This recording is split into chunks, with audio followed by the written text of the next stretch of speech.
I'm Dr. Granville, Norma Granville, the daughter of Zanford Granville, and my good cousin Tom got me to represent the family, so I'm going to tell you a little bit about the Granville brothers. So I greet my family, friends, EAA members, and neighbors. Now, I guess I was elected really to represent the family because I'm the oldest by beaucoup years of my generation. So I think that may be part of the reason I was asked to do this. But certainly I am delighted, for the story of the Granville brothers is a remarkable one. Indeed, it all began right here in this farmhouse in 1901 when Belle and Will Granville merged a combination, a unique combination, an unusual combination of DNA. Not once, but 5 times.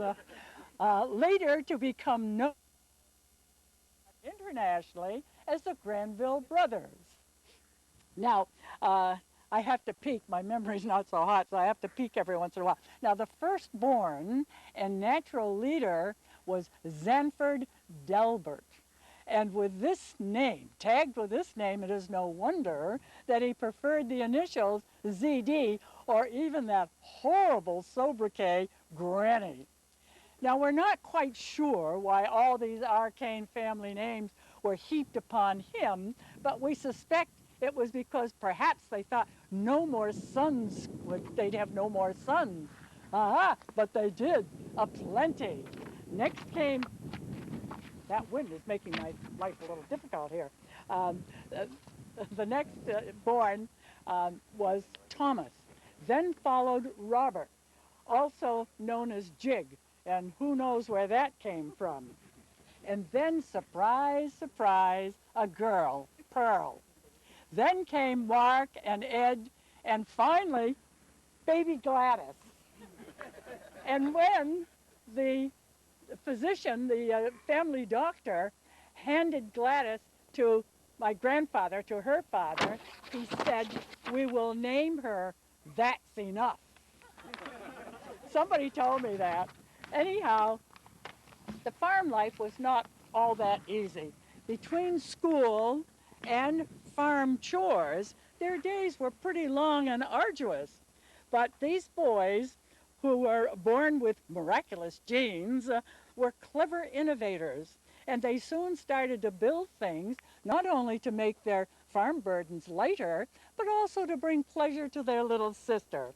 Now, Mark made her a doll carriage with wooden wheels so nearly perfectly round that this somewhat cumbersome vehicle rolled along as if on balloon tires. Well, almost. Anyhow, this was followed by, oh, unfortunately, vandals got into the house a few winters ago, and that carriage was broken up for firewood. Really terribly unfortunate, but it happened. Now, yeah, it was Ed, I think. Oh, yeah, I got that. Anyhow, oh yes, must tell you this. Ed built her a chair and table, a little one, upon which she used to stand to turn the bread mixer. Now, knowing Ed, I suspect he had an ulterior motive, because by doing so, that provided another pair of hands to contribute to the family effort, because everybody had to do something. But it was Granny, or Zanford, who really, really loved to build things. And with only a hammer, an old handsaw, a small plane, and a square, I'm trying to think of all the things, he built a full-size desk with pigeonholes and drawers and a folding top that meshed to perfection. He was just a kid, and he did this. The measurements were most nearly perfect. Fortunately, there's only minimal damage to the desk by these naughty boys, and it resides now in the back bedroom. But the other thing, oh yes, Zanford was always doing things to make life easier, and so he built a well crib so that water pumped or cranked up from the well tipped or tripped, I guess, automatically and dumped into a trough, which led to the carrying pail sitting on the ground outside of the well. This kind of made that job a little easier, too. I think it was Tom who told me that with parts that he scavenged from the town dump, dump, I'm sorry, he built a hydraulic lift to raise the pasture gate above the deep snow, all of which made it easy to open almost with no effort whatsoever. Now, did you hand out those pictures of the Right here. I have a few pictures that you can share because I must tell you about this ingenious thing that he built when he was only 16 years old. It was an adding machine, and it was built out of pine. I have to, it is, it is extremely difficult to describe orally, so this is why I should have made, I didn't know there'd be this many people here, but I made a picture of it. It is now in the Springfield Museum. But as you can see, it is a box out of pine, and there are 3 large holes in this box, and below each of these 4 holes are 4 little holes. And then leaning against the cover are 4 knobs or wheels, and these come up through the holes in the base, so the knobs come through and can be turned. And on these knobs, there's a flat piece of wood on the circle, and it is numbered from 1 to 10, or 0 to 9. And each one of these little circles has, you'll notice, those who have you, has a little fork or a little point on it, so that when one knob turned, this point interdigitated with the next knob on up. The first hole was units, the second hole hundreds, tens, the third hole hundreds, and the final hole 1,000. So that by working this appropriately and putting the numbers in to add and turning the knobs up in the little holes in the bottom came the answer. Now, he was only 16 years old with an 8th grade education, but he had the ability to visualize these unusual things, but not only to visualize them, but to execute these visions. And so that is how that came about. But interestingly, he applied for a patent. He wrote to a patent law firm in Boston, and they wrote back and said, gee, it's good stuff. We need $25 and we'll get it started. $25 was a small fortune in those days, and he couldn't get it. Then they wrote and said, well, $20. We'll do it for $20. Well, $20 was no easier to get than 25. Well, finally they said, send us 15 and you can pay the other 5 when you get it. Well, that was the end. He never got a patent on his little adding machine. But it certainly was, I think, an unusual thing for a 16-year-old boy to do. Now, I told you all about that. Okay, during this time, the other boys were not idle. I can tell you that. I will say that I think Gladys told me that Tom, June's father, built the neatest rig for slicing string beans. She said it looked like an upside-down box with 3 holes, a crank, and a jackknife attached in such a way that when one person stuck in the string beans and the other person turned the crank, in no time at all there was a nice great big pile of most nearly perfectly cut string beans. Now this was very practical because their food supply depended upon the canning and preservation of almost the entire garden, and even some of the livestock, of course, slaughtered and taken apart, before they preserved it.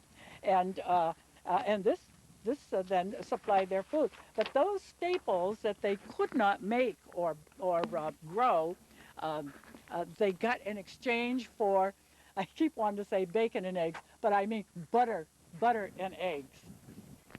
Now, I was going to say, oh yes, now, the boys did go to school, and all the grades 1 to 8 were all in one room.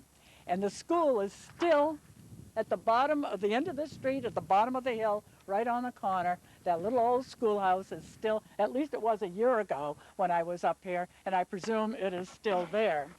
Well, anyhow, after graduating at the age of 14 from 8th grade and having absolutely no interest in farming, Zanford went looking for a job and he got one logging. Well, it wasn't long before he then went to the local lead mine to work. And Gladys tells me this other cute little story. He had an old mare that served as his transportation. Now, at the end of a day's work, he was so tired, must have been tough work, he fell asleep on the way home. But this savvy old mare delivered him to the front door every night without fail.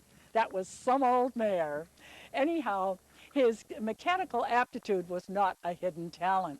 And it wasn't long before a friend or of the family or somebody here in Madison arranged for him to go to the big city, Boston, to work in an auto repair shop that had a Chevrolet franchise. Well, by the time he was 19 years old, he had his own garage and a Chevrolet franchise. And he was still inventing things like a hydraulic brake for those old Chevys that looked like old Model Ts. But anyhow, I should say, too, that this garage was just a short distance away from the East Boston Airport. See, it's beginning to thicken, this little plot. And he was really fascinated and drawn to the East Boston Airport. And while he was there, he noted all these poor broken up planes that had tried to land in unorthodox places like cow pastures, and the landing gears collapsed and went through the fuselages and so forth. And he saw all this, and he was able to repair quite a bit. Well, between repairing planes, and even before repairing the plane, he had to call Tom down off the farm to help him with the garage.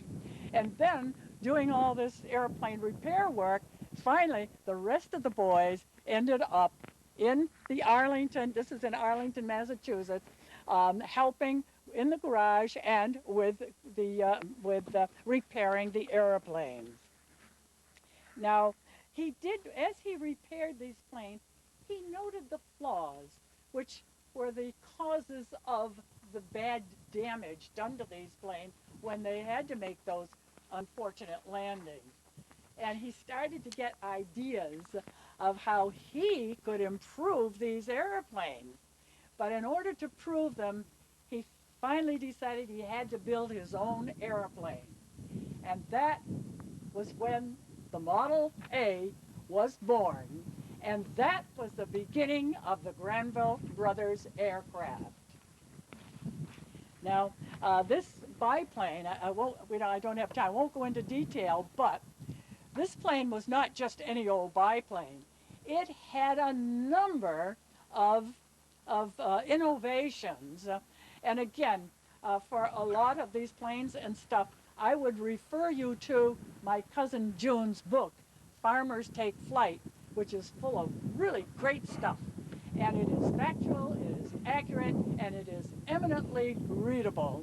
And so in it will be described all the different things that were on this plane. But I should mention perhaps the most lasting, it was the combination of the flap and aileron so that they could be controlled from inside the ship to make slower landings, which was safer, and then they could put them back up, and by golly, they could increase the speed of the plane by all of 4 or 5 miles an hour. Well, in 1929, that was speed, you know? Not today. Well, anyhow, unfortunately, I really can't go into the detail of all the airplanes, and again, I refer you to my cousin's book, but they did build 9 of these to sell, and then they built a lot of really nice sports planes, like this Model Y that's not finished here, and other models that their owners just loved. They really loved them. They were nice and safe. They used to do a lot of aerobatics in them, and they truly, truly were very fond of their planes. And Henry Hafke spent 15 years interviewing a lot of these pilots and the family and so forth when he wrote his book, The GB, in which he describes all these planes. And to a certain extent, it helped a little to rectify the myths, those horrible stories about the GBs, but not entirely. Some people you can't change no matter what. Anyhow, uh, they built these Sportsters, and then finally they built the well-known racers, the number 4 Z model that Lowell Bales flew and won the Thompson Trophy at Cleveland in '31, and then the R1 and the R2. That is the R27. That was for long distance flying. It had a smaller motor but a bigger gas tank. And the number 111 that Jimmy Doolittle flew won the Thompson Trophy and established a brand new land air speed record. That had a bigger motor because it was a pylon flying, but a smaller gas tank. So, and they really were a source of great joy because in 31 and 32, it was a wonderful 2 years. They just won everything at the Cleveland Air Races. However, along came the Depression, and that put a damper on their efforts, and many unfortunate accidents also made things difficult for them. But at least they did experience some real highs at the 31 and 32 races. Now, the final straw for the company was the death of Granny. It was an unfortunate tragedy. He was killed landing at the Spartanburg, South Carolina airport, trying to avoid WPA workers on the field. He just didn't have enough speed to get back up again, and the plane crashed. And he was flying a Model E at that time. So anyhow, I will say today, the racers, like the phoenix in myth, have risen from the dust, thanks to Delmar Benjamin, who built a replica of the R27, and he has flown it all over the country and done aerobatics in it. And I know my father is spinning in his grave because he always told the pilots, absolutely no aerobatics. But anyhow, he has done it, and he's still alive. He did this for 10 years, and he also took the plane to France and Germany and Japan. So this plane has been all over the world, and with that, I think it proved that the GBs were well built, and they were remarkably designed and engineered. And so for most part, those awful myths about these terrible widowmakers and so forth have been lifted, but not entirely. There are some people whose minds you never change. So anyhow, in conclusion then, I think I would like to say that I think this is very fitting, the dedication of the place where all these remarkable boys were born, and this historical marker where it all began is fitting indeed, and I, for one, am very proud to take part in it. Thank you.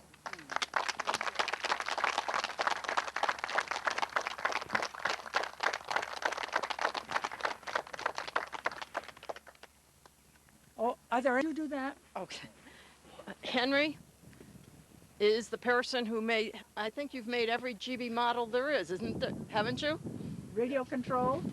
Oh, and he has been really super because he flies these things at air meets and he does so well with them that he has in himself helped to alleviate these terrible stories. Where's Don Foster and Morrow Ring? Don Foster over here spent hours and hours of his free time helping me when we put the 1987, wasn't it, Don? Museum project together in Springfield, Massachusetts.